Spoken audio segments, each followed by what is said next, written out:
ใครกว่าจ้างอันเลยจ้างแต่ใครกว่าจ้างกันเลยจ้างใครกว่ากรรมอันเลยกรรมเพราะมันเมียนในตติปฐานတရားสี่ပါอันนั้นเมียนในศิษย์ตระสี่ပါอันนั้นเมียนสองขันธปฏิสัตตมุปติสัตတရားဘောในสิ่งในเป็นตระหอดนิพพานชิงที่เลยต้องไว้ซะเนาะบ่ห้ามเจ้าเช่นนั้นบ่ในวิวาทาวที่เปียกเปิงกันบ่ในมือเดชะได้ตระเปียกเปิงกันใส่มากวนที่เปียกเปิงกันมุนเจ้าที่เปียกแตกย้ายกันตะกาตีแตกย้ายอันตะกาเก่าตะกาเมื่อจ้องเก่าจ้องเมื่อกรรมฐานเก่ากรรมฐานเมื่อบ่ในเก่าทานดังเมื่อทานนางบ่ในเด้เขาหลุยยังเมืองสุกเด่นกูยังกูกวนสุกกูยังสุกเมืองเด่นจังสุกกวนเฮาถูกโมกันเหบ่นี่เป็นสุกฮะบ่สุกบ่นี่เป็นโตสะโตกันฮะบ่โตสะโตกันเนี่ยบ่นี่เป็นญาณสุกันมาเป็นญาณสุกันมาญาณสะกันมาปฏิขัดกันมาอย่างสะในเอาตระเหเลติงกวยอันนั้นว่านั่นเอาเฮาเปียกปึงกันบ่นี่พิธาอิงปึงเนือตระเหเลเอาวิวาทเฮาเปียกปึงกันนั่นบ่นี่ตั้งกว่าเอาสังดีๆเฮาซ้ำว่าเฮาอันกันเฮ็ดตระว่าในวิวาทเฮาเปียกปึงกันแล้วเกเยเสซ้อมกันมุนเจ้าปานนั้นเป็นในมุนเจ้าปานนั้นเป็นในเกิงกรรมฐานอันนั้นเป็นในเกิงกรรมฐานอันนี้เป็นในเสซ้อมกันบ่นี่ความมันในความกว่านิพพานฮะความกว่าอะไรฮะความกว่าอะไรจินจานักนาตะกาเขามุนเจ้าได้มุงมองใครเปลี่ยนเจ้านั่นเองเนาะหรือเสพระก็เขาเป็นสู่เหลียวกันตราก็เป็นคอเหลียวกันกวนก็เป็นกวนเมียวเหลียวกันในวิวาทเฮาซ้ำเปียกปึงกันว่าในแต่งกันชิกกันว่าในจังดีอยู่กันเลยได้เนาะอันอยู่ป้องเนื้อก็มัดกว่าป้องเตออันอยู่ป้องได้ก็มัดกว่าป้องเนื้อว่ามาจังเปลี่ยนนะจังเปลี่ยนก็เบอร์เส้นไหนอย่าเบียอะไรเปลี่ยนตัวเนื้อตราเจ็ดมันเพราะมันเป็นตรามันเมียนว่าไหนเด้นิพพานยกจงเดียวันนี้มากางเปียดบ้านเจ้าบ้านเลยอันโหเลยเก่าบ้านอันโหเจ็ดบ้านมีฮะมีหลงเพราะมันยอมในนี่ก็สังมันเมียนหือบ้องหรือเปียดบ้านก็สังมันเมียนหือมันเมียนยามันเมียนก็เบอร์เส้นหนังในนึงนี่อธิกาเดียวในอันเฮาว่าညီဝါဖားဖော့ဖုံဟိုဖော့ချင်းပင်းပါซุปอันเดียวเขียวอันหนึ่งพระเขาก็มันจะสู่เดียวหรือตราเขาก็มันจะอันเดียวหรือมุนเจ้าเขาก็เหมือนกันหรือมุนเจ้าเกิงนั่นนุ่งสังการอัมพาสร้างเปลี่ยนในจังมีมุนเจ้าเกิงนั่นอันนุ่งสร้างเปลี่ยนให้ในนุ่งสังการหลายในจังมีปฏิฆลาชิดบ้าเหมือนกันก็อย่างหือจังเบิ่งกันนะเบิ่งกันก็เบิ่งซึ่งในอันเขาเอาเบิ่งในอีสังวิวาทาในสมิตอีสังหลานี่มานาเป็นนี่ฮะมันใครคำนะมุนเจ้าเก่ามุนเจ้าเมื่อจ้องเก่าจ้องเมื่อกรรมฐานเก่ากรรมฐานเมื่อเนี่ยอย่างไหนเป็นอย่างไหนมานาเนี่ยอ่อนกว่ากันเลยตีรู้ตัวเขามาเหตุการณ์กรรมฐานเขาเริ่มจากการกรรมฐานการนิพพานก็การอันเขาไว้ใจเหตุอยู่นั่นใช่ว่าเป็นการอย่างการอเปการนี้อย่างการหมันหน้าในการนี้สังกับในสัมปามาแทงอีสังจองเก่ามุนเจ้าเก่าตราเก่ามหาดิฐิมาเก่าอันนั้นนี่ยังดิฐินี่กว่ากันเลยกว่ากันละกว่ากันละดิฐิเนาะไม่รู้เขาสังว่าอันกันเหตุการณ์เดียวอาจารย์สื่ออายุว่าตาเขาสัมเปลี่ยนกว่ากันเลยกว่ากันละนี่กูฮะบ่เบิ่นหู้เฮาบ่ได้ขู่เอากะอีนี่ดีใครขู่อ่ะดีอามดังเหลือว่ะดีอามเด้ๆโอ้ถึงจังว่าเขาจังตราว่านั่นก็ว่าจังตราว่ากรรมฐานนั้นนะว่ากรรมฐานนั้นในว่าได้รู้นั่นก็ว่าเป็นหมานาวอันนี้ก็ว่าเป็นดิฐิว่ะนี่ก็เป็นวิสีไกษาว่ะ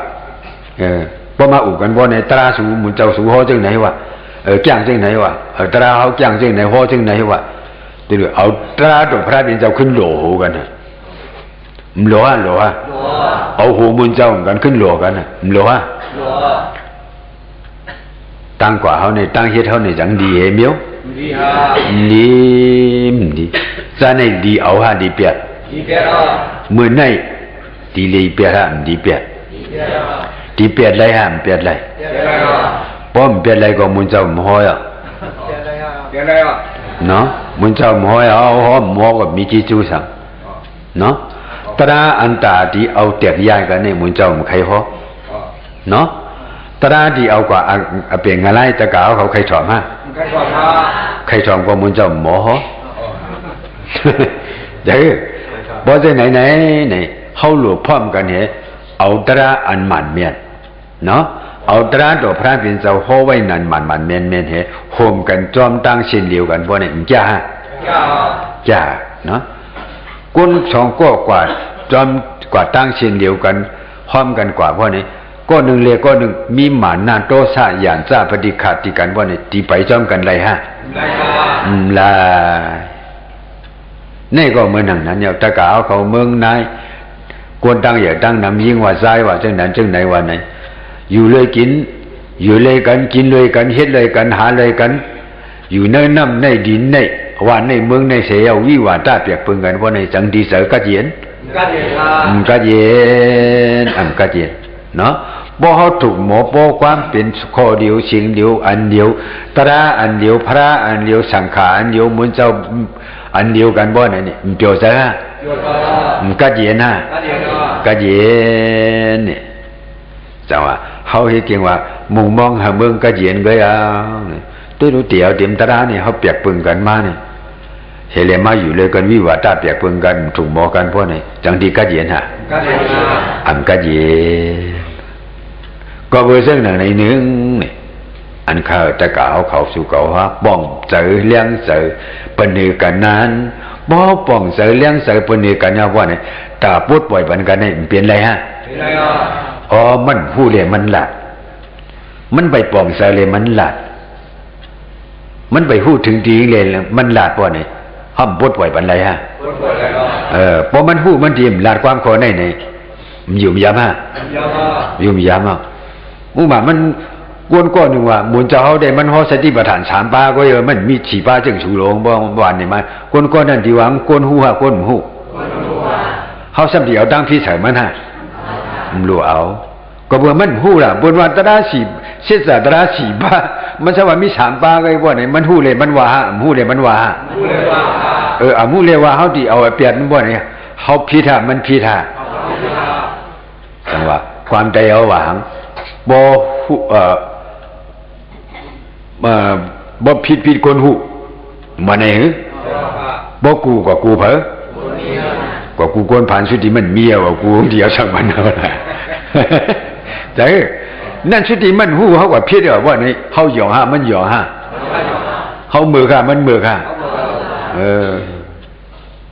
นี่ป้องเจ้าเนาะข้าตะกาวเขาป้องใจในอ่อนตั้งบ่ป้องใจอันไหนบ่นี่เฮ็ดตราจังดีง่ายมุนเจ้าฮอเลยอยู่ตราแต่ก็กะบ่ป้องใจในมุนเจ้าฮอก็มีอติเวหังไว้เนาะจังดีมีอติเวหังอ่ะมีก็บ่ใช่ไหนเตรียมอันมาเลยถอมเลยอันถอมเลยนี่สิงตราได้กะปานทีเดียวได้ฮอยาวก็มันเบี้ยวลงเนาะจำที่ไว้บ่ไปป้องใจว่านี่ขึ้นพอผุยเฮเลถอมเต็ดโตอันนิตายะล้อนเกียนข้อความยิงอันนี้เฮาป้องใจพอเฮาป้องใจเส้นไหนว่านี่ตาเฮารู้เช่ซ้อมกันนี่จังดีมีตาเฮาดีรู้ซีเนกันจังดีมีตาเฮาดีรู้เคขิงกันจังดีมีบ่มีเส้นไหนว่านี่มันน่ะนี่ตายฮะฮักฮะลองอันยุ่มพิษยุ่มเบิ่งทางพิษทางเบิ่งเช่นนั้นก่อยฮะบ่ก่อยว่าในตัณหามานะทิฏฐิว่าในปะปิสะตระเหลียวว่าในตั้งนิพพานนี่กว่าง่ายฮะกว่าง่ายเอาเพราะฉะนั้นไปลู่เหลียวผิวปังเป็นไรไปเปปากเป็นไรเพราะในสิตั้งนิพพานปิกะ当个来陪下陪下，第六呢，大家好，马陪当你办啊，马陪当个来呀，